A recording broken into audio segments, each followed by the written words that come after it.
Here, you take the ball. I don't want it. No, I don't want the ball. You want the ball. No, take the ball. Take the ball. No, really, I insist. Jaquan McMillan. Broncos win 20-12 over the Tennessee Titans on Sunday to open up their season, the 2025 season. There was some not great parts of this game, but they don't ask how, they ask how many, and that is 1-0.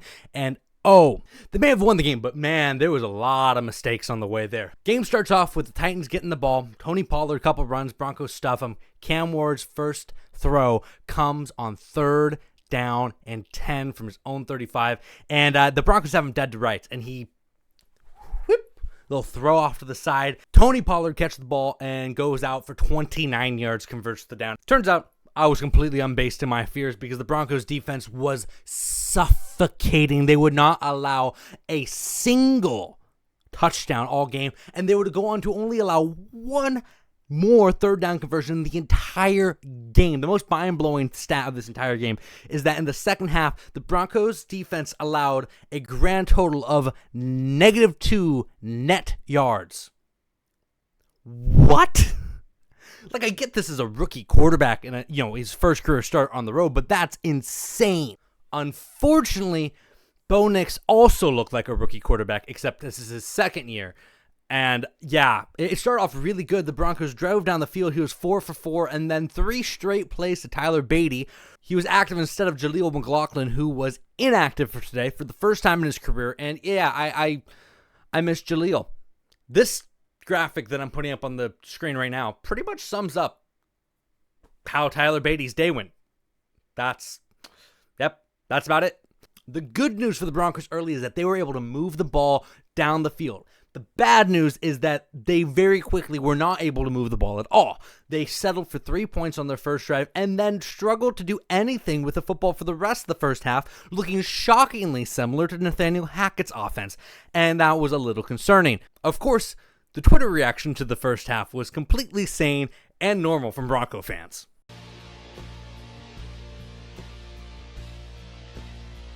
Look, I get it. It's fun to overreact, but it's the first game of the season. Bo Nix is going to be fine. He's going to be perfectly fine. We just got to give him a little bit more time. He ended up being okay in this game.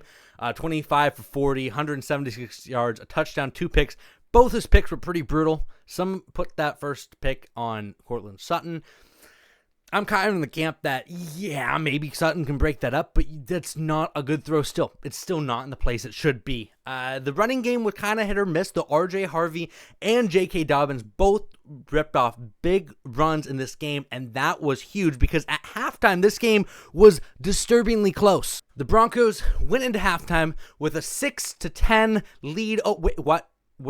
We're not just kicking out of the end zone. Why did we kick it to them? Why are we kicking it to them? They're returning it. What do you mean they're returning it? Yeah. So instead of kicking the ball out of the end zone, the Broncos decided to give the Titans a return, which they returned a long ways and set themselves up for 3 points before halftime to make this a 9-10 game going to halftime. Oh boy.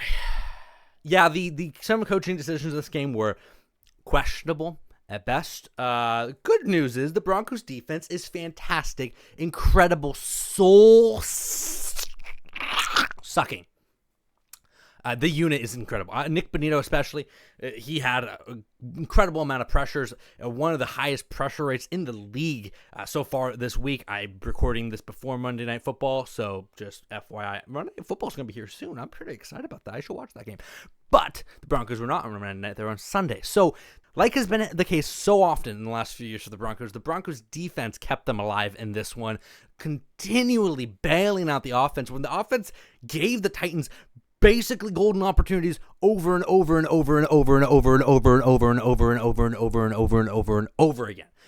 Whether it was an interception or a fumble. Yeah, because Bo Nix also fumbled the ball in this game. And Marvin Mims muffed a punt, giving the Titans the ball in field goal range. But then the defense said, "Are you sure about that?" And they pushed the Titans back and back and back and back and back and back and back until they had to punt the ball. When was the last time you saw a team get the ball at the 30 and end up punting it because they were out of field goal range? This Broncos defense was incredible. Pat Surtain, incredible in this game. He ended up with zero 0 catches allowed. There was a lot of talk before the game that Calvin Ridley was going to torch Surtain. He was going to really put him in his place. But, to do that, you, as a receiver, you need hands. I'm not a professional receiver. I know. Not a player. I know. Keep it to yourself. Yeah, you need hands. And Calvin Ridley left those, in Tennessee because they were nowhere to be found. He dropped some juicy catches there. One of them, it's probably good he caught it because I think Brandon Jones would have quite literally murdered him.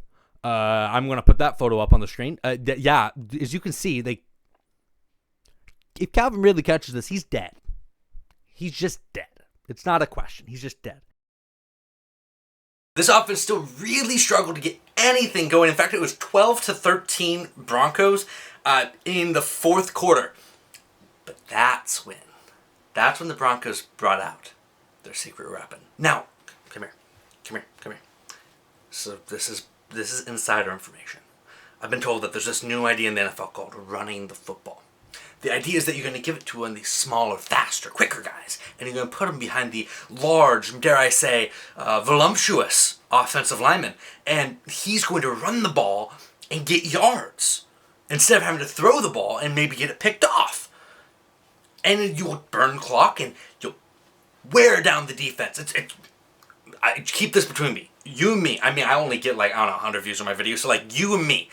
Between me and 100 people, we have to keep this a secret. Yeah, so the Broncos actually did that for once, which was nice to see because they haven't really ran the ball much in the last few years. It's been a struggle. Now, a lot of people criticize the Broncos for not running the ball a lot early, and they blamed it all on Sean Payton. Now, that's not true. If you haven't followed him already, go over to x.com and follow Robbie at Robbie_NFL. He has some great inside information and great knowledge of the game. One thing he was bringing up is that Bo Nix was actually checking out of runs and putting him to passes a lot. So it's not all on Sean Payton. Bo Nix is also not helping the run game be a run game. Though, end of the fourth quarter, big plays from R.J. Harvey and J.K. Dobbins. They both have a big run on the same drive. Dobbins punches it in. That would basically be the last thing the offense did in this game. The Titans would get the ball back, have to punt it because the Broncos defense once again made Cam Ward's life living hell. I think he had better luck swimming in the swamp in Florida with alligators than dealing with this defense. This defense crushed him like a tin can after you're done using it. Broncos get the ball back, chance to end the game, and they go 4 and out. Yeah, that sucks. Then the Titans get the ball back. Oh no, Cam Ward has a chance to win the game. Don't worry, this defense is just disgusting. It's just disgusting. They force a 3 and out. Broncos get the ball back, and they start marching. They march all the way into Titans territory, and then it is 4th down. Now, when you're up with under 2 minutes to go, you're in field goal range. A field goal wins the game. Here's the options. A field goal wins the game. If it's 4th and 1, you might go for it and win the game. Or you could also punt it. Down it at the 1, and then this defense that's literally not allowed a positive net yardage for the Titans in the second half can, make a rookie quarterback go the entire length of the field. Or you could throw a Hail Mary to the end zone. Now, the kind of crazy thing about this play is that it actually almost worked, except for the fact that it was a terrible execution on basically everyone's part. But it wasn't even that insane because it almost worked. But at the same time, it's still ridiculous. After the game, Sean Payton said the reason he wanted to do that is he didn't want the kick to get blocked. So basically, Justin Simmons and Will Parks are the reason why the Broncos threw a Hail Mary on 4th down up by a score. Yeah, so the Broncos didn't get the first down. Titans got the ball back, and lucky for them, Calvin Ridley, 1, doesn't have any hands, and 2, is a Tennessee Titan, because that means that they lost. And Sean Payton does not have to look like an idiot for possibly blowing the game. I understand you're afraid of the block. Just punt the ball. Punt it. Okay, if you're so worried about the block, just punt the ball. I don't get it. Don't get it, even though it was almost there. That's revisionist history. I still don't think it was a good choice. In the end, the Broncos escape a game that they tried to hand away in about 105 different ways. They escaped this game with a win, and I mean escape. They win 20-12 against a rookie quarterback in his first start on the road. They looked awful on offense for a vast majority of this game. I'm not going to sugarcoat it. The defense looked incredible. I mean, I see people already putting him in the conversation with the 2015 defense. For one, that's whoa, let's pump the brakes here. That's a high standard. This is the first game of the season against a rookie quarterback and a team that isn't that good. One other big problem I'm a little worried about with the Broncos offense. I'm not really worried about Bo Nix. I'm worried about the offensive line. The middle of the offensive line was struggling. Jeffrey Simmons was wrecking things in the backfield for the Broncos. And the other thing for the Broncos, just Tyler Beatty. I like him. This is nothing against Tyler personally, but Beatty gotta go for Jaleel McLaughlin. There was multiple plays where he just dropped it, and for your third running back who's coming in instead of an J.K. Dobbins or instead of an R.J. Harvey, you can't be blowing those opportunities. And Jaleel, he's at least gonna do his job. In an ideal world, R.J. Harvey gets better at pass blocking and catching, and he just takes that role completely away from the third running back, because I'd rather only see J.K. Dobbins and Harvey, but, you can't have everything for year one. The other thing is, I'd like to see more out of Pat Bryant. Only ran 2 routes in this game. He's a rookie. We'll see how they work him into the game. Sherfield played ahead of him in the depth chart and just was not that impressive. He was just a guy out there that the Broncos need more than that. Troy Franklin did have a couple moments. That was nice. But overall, this offense, they really need to get something going. Their next few games is really tough, which is a little concerning for an offense that was sputtering week 1. But the defense, absolutely brilliant. If they can keep playing at this level, the Broncos will be a playoff team, even if their offense continues to struggle. This defense is game-wrecking at the way it is playing right now. Patrick Surtain played incredible. Riley Moss had a good game. Talanoa Hufanga little peanut punch to force a fumble. That was a huge turning point in this game. I love that player. He might be my favorite player on the Broncos, not gonna lie. I love Talanoa Hufanga. Loved him before he was Bronco. Love him now that he's a Bronco. Brandon Jones had a really good game.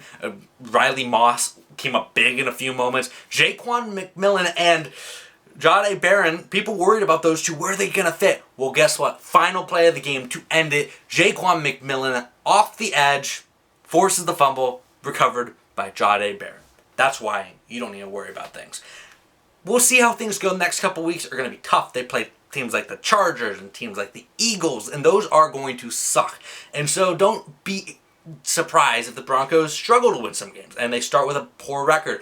Look for the improvement in the little things they do. Overall, I think this game, it was growing pains. I think for the offense, this is one of the ones that it's kind of the game that you pin it. If this is a problem 3-4 weeks from now, then this is a reason we should be concerned. But if they come back next week and they look good, flush it. It's one of those games. They have a lot of mental mistakes to fix. But most of the mistakes were mental mistakes. These are coaching mistakes. Things that they need to fix. Clean up from the coaching side, from the offensive line play, Bo Nix, running backs, receivers. Everyone on offense had something they need to work on, but it's all things they can fix. It's all fixable things. I don't think this team is a Super Bowl contender. A lot of people thought that before the season. There were a lot of people's off-season favorites. I do not agree with that. I think the Broncos are going to be in a dogfight for a playoff spot in the AFC. This is a tough division. This is a tough conference. This team is not there yet. Do not put those expectations on them. You'll be disappointed. Just sit back, appreciate the progress each week, and look for ways they are improving. Look for Bo. If he comes back next week, is he still making those same mistakes he did this week, or is he progressing in that way? Well, that's all I got to say off of this one. Thank you for watching this one. If you made it this far, don't forget to like, then subscribe, leave a comment. Helps out the channel. It honestly just makes me happier, and then I feel more motivated to make more videos. It's a dopamine hit. Please give me a dopamine hit. You're basically my dealer. Give me a dopamine hit. And if you didn't like this video, I really don't know why you're here. You wasted so much time watching me ramble if you don't like this. But either way, thanks for the viewership. Share this with a family or friend that's a Bronco fan or a Titan fan. A little salt in the wound's never too bad. And I will see you next week. Not next week. No, I'm making other videos this week. Why did I say that? Oh my God, Hammer! Sometimes your English language skills is just subpar.